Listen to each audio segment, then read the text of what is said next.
जय श्री कृष्णा, राधे राधे। हमारे चैनल ओम ज्ञान सागर में आप सभी का बहुत बहुत स्वागत है। आज मैं आप सभी के लिए लेकर आई हूँ संतान सप्तमी या संतान सातें या ललिता सप्तमी व्रत के बारे में बताएंगे। कथा पूजा विधि 2022 में संतान सप्तमी व्रत कब है, कैसे पूजा की जाती है, सभी जानकारी बताएंगी। यह व्रत संतान प्राप्ति एवं उनकी रक्षा के उद्देश्य के लिए किया जाता है। ऐसा माना जाता है कि संतान सप्तमी के व्रत के प्रभाव से संतान के समस्त दुख परेशानियां का निवारण होता है और सभी कष्ट दूर होते हैं और उनकी रक्षा होती है। संतान सप्तमी का व्रत माताएं अपनी संतान की लंबी आयु के लिए रखती है।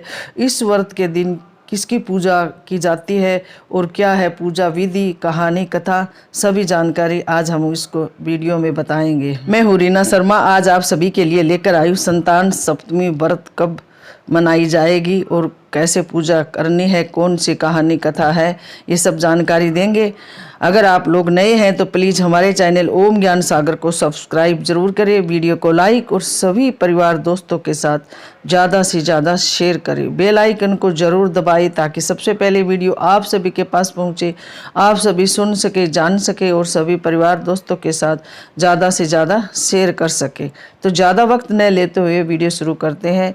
जानते हैं संतान सप्तमी व्रत कब है। हमारे चैनल ओम ज्ञान सागर की ओर से आप सभी के परिवार व आप सभी को संतान सप्तमी व्रत की हार्दिक शुभकामनाएं।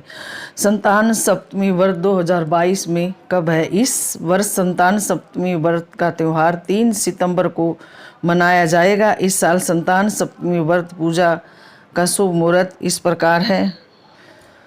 संतान सप्तमी भाद्रपद शुक्ल पक्ष की सप्तमी तिथि को 3 सितंबर 2022 में 2 सितंबर शाम 5:20 से लेकर 3 सितंबर दोपहर 3:10 तक। अब बात करते हैं संतान सप्तमी व्रत क्यों किया जाता है। यह व्रत स्त्रियां पुत्र प्राप्ति की इच्छा हेतु करती है। यह व्रत संतान के समस्त दुख परेशानियों के निवारण के लिए किया जाता है। संतान की सुरक्षा का भाव लेकर स्त्रियां इस व्रत को पूरे विधि विधान के साथ करती है।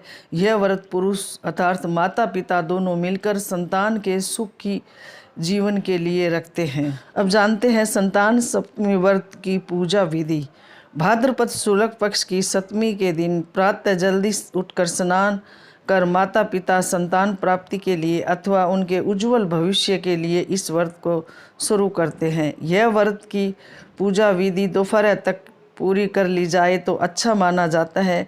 प्रातः स्नान कर स्वस्थ कपड़े पहनकर विष्णु शिव पार्वती की पूजा की जाती है। दोपहर के वक्त चौक बनाकर उस पर भगवान शिव माता पार्वती की प्रतिमा रखी जाती है। उस प्रतिमा को स्नान कराकर चंदन का लेप लगाया जाता है। अक्षत श्रीफल नारियल सुपारी अर्पण की जाती है। दीप प्रज्वलित कर भोग लगाया जाता है। संतान की रक्षा का संकल्प लेकर भगवान शिव को डोरा बांधा जाता है। बाद में उस डोरे को खोलकर अपने संतान की कलाई में बांध दिया जाता है। इस दिन भोग में खीर पूरी पुए का प्रसाद चढ़ाया जाता है। भोग में तुलसी का पत्ता रखकर उसे जल से 3 बार घुमाकर भगवान के सामने रखा जाता है। परिवारजनों के साथ मिलकर आरती की जाती है। भगवान के सामने मस्तक रख उनसे अपने मन की मुराद कही जाती है। बाद में उस भोग को प्रसाद स्वरूप सभी परिवारजनों एवं आस पड़ोस में बांट दिया जाता है। पूजा के बाद कथा कहानी सुननी जरूर चाहिए। हिंदू व्रत में मिलता है कि संतान सप्तमी व्रत की कथा पति पत्नी साथ मिलकर सुने तो अधिक प्रभावशाली माना जाता है। यह व्रत श्री कृष्ण ने युधिष्ठिर के सामने इस कहानी को बताया था। उन्होंने बताया था कि यह व्रत करने का महत्व लोमेश ऋषि ने उनके माता पिता देवकी वासुदेव को बताया था। माता देवकी के पुत्रों को कंस ने मार दिया था, जिस कारण माता पिता के जीवन पर संतान शोक का भार था, जिसके उबरने के लिए उन्हें संतान सप्तमी व्रत करने को कहा गया था। अब संतान सप्तमी व्रत की कथा शुरू करते हैं। अयोध्या का राजा था नसहु। उसकी पत्नी का नाम चंद्रमुखी था। चंद्रमुखी की एक सहेली थी जिसका नाम था रूपमती। वो नगर के ब्राह्मण की पत्नी थी। दोनों ही सखियों में बहुत प्रेम था। एक बार वे दोनों सरयू नदी के तट पर स्नान करने गई। वहाँ बहुत सी स्त्रियां संतान सप्तमी का व्रत कर रही थी। उसकी कथा सुनकर उन दोनों सखियों ने भी पुत्र प्राप्ति के लिए इस व्रत को करने का निश्चय किया, लेकिन घर आकर वे दोनों भूल गई। कुछ समय बाद दोनों की मृत्यु हो गई और दोनों ने पशु योनि में जन्म लिया। कई जन्मों के बाद दोनों ने मनुष्य योनि में फिर से जन्म लिया। इस जन्म में चंद्रवती का नाम ईश्वरी एवं रूपवती का नाम भूषणा था। ईश्वरी राजा की पत्नी एवं भूषणा ब्राह्मण की पत्नी थी। इस जन्म में भी दोनों में बहुत प्रेम था।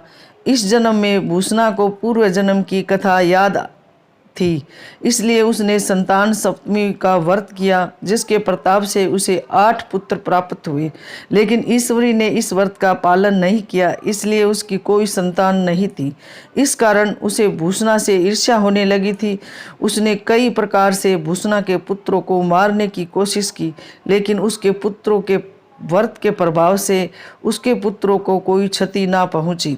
थक हार कर ईश्वरी ने अपनी ईर्ष्या व अपने कृत्य के बारे में भूषणा से कहा और क्षमा भी मांगी। तब भूषणा ने उसे पूर्व जन्म की बात याद दिलाई और संतान सप्तमी के व्रत को करने की सलाह दी। ईश्वरी ने पूरे विधि विधान के साथ इस व्रत को किया और उसे एक सुंदर पुत्र की प्राप्ति हुई। इस प्रकार संतान सप्तमी के व्रत का महत्व जानकर सभी मनुष्य पुत्र प्राप्ति एवं पुत्र की रक्षा के लिए उनकी सुरक्षा के उद्देश्य से इस व्रत का पालन करते हैं और विधि विधान से इस व्रत को करते हैं। भगवान उनकी हर मनोकामना पूरी करते हैं और हर तरह से उनके पुत्रों की रक्षा करते हैं। संतान सप्तमी व्रत 3 सितंबर को भाद्रपद मास शुक्ल पक्ष की 7वीं तिथि के दिन मनाया जाएगा। महिलाएं अपने पुत्र की लंबी आयु एक सुख समृद्धि के लिए यह व्रत करती है। इस दिन महिलाओं को क्या खाना चाहिए? इस दिन महिलाओं को पुए का भोग लगाती है और उसी को खाती है, इसके अलावा कुछ भी नहीं खाती है। इस व्रत को मुक्ता भरण व्रत, सुख तथा संतान देने वाला व्रत भी कहा जाता है। यह थी जानकारी संतान सप्तमी व्रत की कथा, कहानी, पूजा विधि, कैसे करते हैं व्रत और व्रत कब है। आशा करते हैं कि हमारी जानकारी आप सभी को पसंद आएगी और हाँ, हमारे चैनल ओम ज्ञान सागर को सब्सक्राइब ज़रूर करें, वीडियो को लाइक और सभी परिवार दोस्तों के साथ ज़्यादा से ज़्यादा शेयर करें। मिलते हैं ऐसी एक और नई जानकारी के साथ। जब तक आप लोग सभी स्वस्थ रहे, मस्त रहे, खुश रहे, तरक्की करें, उन्नति करें।